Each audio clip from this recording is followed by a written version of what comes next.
ഏതായിരുന്നാലും ഒരു പേടി കൊണ്ടാണ് ഞാൻ ഇത്രയും കാലം ഈ വിഷയത്തെ എങ്ങനെ അത് സമീപിക്കും ആളുകളോട്. ഒറ്റയടിക്ക് നമ്മുടെ അശരി അഖീദയുടെ ഈ സിലബസുകളൊക്കെ ഒന്ന് തിരുത്തണമെന്ന് പറഞ്ഞു തന്നാലേ ആകെ കൂടി മനുഷ്യൻ കൊണ്ടടക്കുന്ന ഒരു സാധനം നമ്മൾ തന്നെ നമുക്കാകെ അതിനോട് ഒരു കാര്യത്തെ പെട്ടെന്ന് ഒന്ന് തിരുത്താൻ നമുക്ക് തയ്യാറാവുന്നു. ഏതായിരുന്നാലും എൻ്റെ സങ്കടകരമായ ഒരു അവസ്ഥ പറയാണ്. അവിടെ കൗസരിയിൽ വെച്ച് അവിടെ വിപുലീകരിച്ച നല്ല ലൈബ്രറി കണ്ടപ്പം 2 മൗലവിമാരെന്നോട് പറഞ്ഞു, അവിടുത്തെ മൗലവിമാരായ 2 ആളുകൾ, ഇബ്രാഹിം അടക്കം, ഒന്ന് കയറിയൊക്കെ വിലയിരുത്തിട്ടെങ്കിലും അഭിപ്രായം ഉണ്ടെങ്കിൽ പറയണം. ഞാനൊരു 10-20 മിനിറ്റ് കൊണ്ട് ഒക്കെ നോക്കി ഇങ്ങനെ കണ്ട് അവസാനത്തെ ഇടത് വശത്തുള്ള ആ മൂലയിലുണ്ട് ഇൽമുൽ കലാം എന്നൊരു ഭാഗം ബോർഡ്. ഞാൻ അതിൻ്റെ താഴെയുള്ള വെച്ച ഒരു 10-15 കിതാബുകൾ ചെറുതും വലുതൊക്കെ ഉണ്ട്. ഒക്കെ എടുത്തു നോക്കുമ്പോൾ ഒന്നെങ്കിൽ ഇത്തിഹാഫ് അല്ലെങ്കിൽ ഇഹ്യാ ഉൽമുദ്ദീൻ, ഈ ഒറ്റ അക്കീദയുടെ കിതാബുമില്ല. ഒരക്കീദ ശരി അക്കീദയിലുണ്ടോ ഷറുൽ അതുമില്ല. ഞാൻ പറഞ്ഞു, ദയവ് ചെയ്ത് നിങ്ങൾ ഒരു അറബികൾ ഇവിടെ വന്നാൽ, പ്രത്യേകിച്ച് പണ്ഡിതന്മാരാണെങ്കിൽ ദയവ് ചെയ്ത് ഇങ്ങനെ ഒരു ലൈബ്രറി ഉണ്ട് എന്ന് പറഞ്ഞ് ക്ഷണിച്ച് കാണിക്കരുത് കേട്ടോ തൽക്കാലം. അല്ലെങ്കിൽ ആ ഇൽമുൽ കലാം എന്നുള്ള ഇതൊരു കളവാണ്. ഇൽമുൽ കലാം എന്ന് പറഞ്ഞ ബോർഡ് വെച്ചിട്ട് ഒരൊറ്റ ഇൽമുൽ കലാം എന്ന് പറഞ്ഞാൽ കേൾക്കണേ അവർക്ക് അലർജിയാണ്, വേറെ വിഷയം.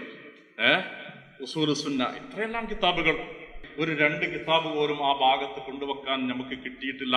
40 വർഷമായി നമ്മൾ കൊണ്ടെടുക്കുന്നത് നമ്മുടെ സ്വന്തം സ്ഥാപനത്തിൽ എന്ന് പറയുമ്പോൾ എത്ര പേറിയുള്ള സംഗതിയാണെന്ന് ആലോചിച്ചു. ഒറ്റ കിതാബല്ല കേട്ടോ.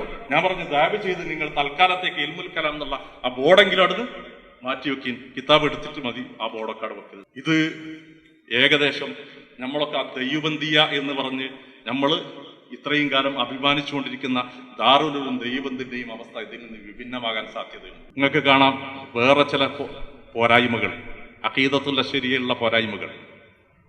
വഹദാനിയത്തിന്റെ കിതാബ് തൗഹീദിന്റെ അക്സാമുകൾ പറയുമ്പോൾ 3 തരം അക്സാമുകൾ പറയും. ദാത്തില്, സിഫാത്തില്, അഫ്ആലില്.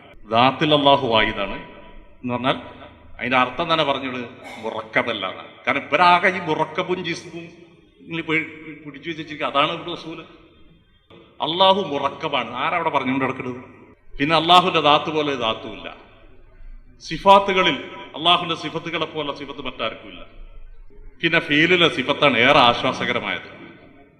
അള്ളാഹു അല്ലാതെ ലോകത്ത് മറ്റാർക്കും ഒരു ഖൽഖുൽ അഫ്ആലും ഇല്ല. അള്ളാഹുവാണ് എല്ലാത്തിനെയും ഖാലിഖ്. എവിടെ യഥാർത്ഥ ലാ ഇലാഹ ഇല്ലല്ലാഹ് എന്ന തൗഹീദു തലബ് അല്ലെങ്കിൽ തൗഹീദുൽ ഉലൂഹിയ്യത്ത് പരാമർശമേ ഇല്ല.